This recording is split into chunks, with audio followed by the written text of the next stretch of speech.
Et on y va pour deux autres boucles, la boucle while et do while. Alors la boucle while exécute une instruction tant qu'une expression est true si. Attention, si vous avez l'autosave activé, cela peut provoquer une boucle infinie qui fait bugger votre navigateur.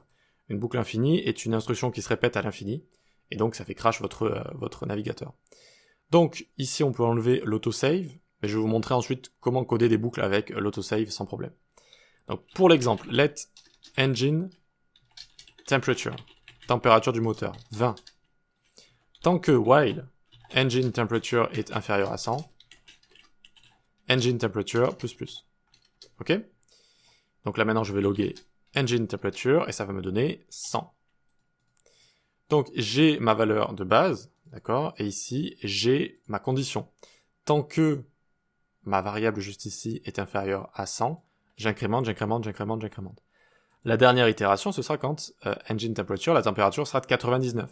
Est-ce que 99 est inférieur à 100? Oui, c'est vrai. Donc j'incrémente une dernière fois jusqu'à 100. Voilà. Donc là j'ai pris 100 comme ma limite, mais si par exemple vous ne vouliez pas arriver à 100, on aurait pu faire 99 par exemple juste ici. Ok? Donc voilà pour while, c'est une boucle qui parfois, elle peut être utilisée parfois, mais elle est plus rare que les autres. Souvent on utilise des boucles classiques ou des méthodes de tableau, ce genre de choses. Donc comment on fait une boucle infinie? On va le faire ensemble comme ça, on verra. Donc while true. Donc si l'expression ici est sur true, ça va tout le temps exécuter notre instruction. Attention, CTRL S, et vous voyez, hop, ça crée une boucle infinie.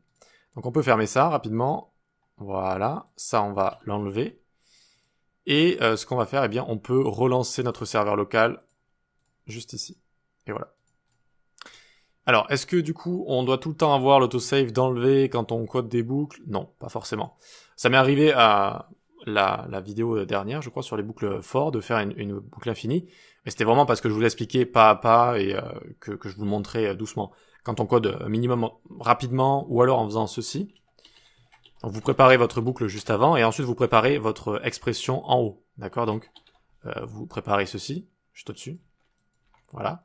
Et une fois que vous êtes ici, vous allez le copier et le rajouter à l'intérieur. Voilà. Comme ça, vous avez tout le temps de le créer et ensuite vous le rajoutez. Ça évite en fait de commencer à créer ceci, imaginons.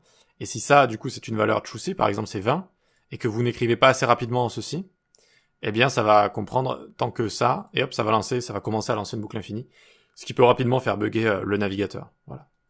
Donc vous avez juste à l'écrire au-dessus, si vous voulez, et ensuite vous le copiez-collez en dessous. Alors pour sélectionner plus facilement ici, vous pouvez faire CTRL-SHIFT, flèche gauche, et ça va sélectionner plus rapidement, puis CTRL-X comme ça. CTRL-X, ça coupe et ça copie en même temps. Et ensuite CTRL-V juste ici. Si vous ne faites pas CTRL-SHIFT et flèche directionnelle du côté, ça fait juste par exemple SHIFT et flèche directionnelle du côté. Et du coup, ça fait caractère par caractère juste ici. D'accord, ce qui est plus lent. Ce que vous pouvez faire également, c'est juste un CTRL-C sur cette ligne aussi. Ça peut être encore plus rapide. Et quand vous êtes sur VS Code, vous avez juste à faire un CTRL-C et ça prend toute la ligne d'un coup. Alors ici, ça fonctionne pas, tiens. Ah oui, ça vous prend toute la ligne de gauche à droite. Voilà. C'est pour ça que je vous avais montré la première technique en premier. D'accord.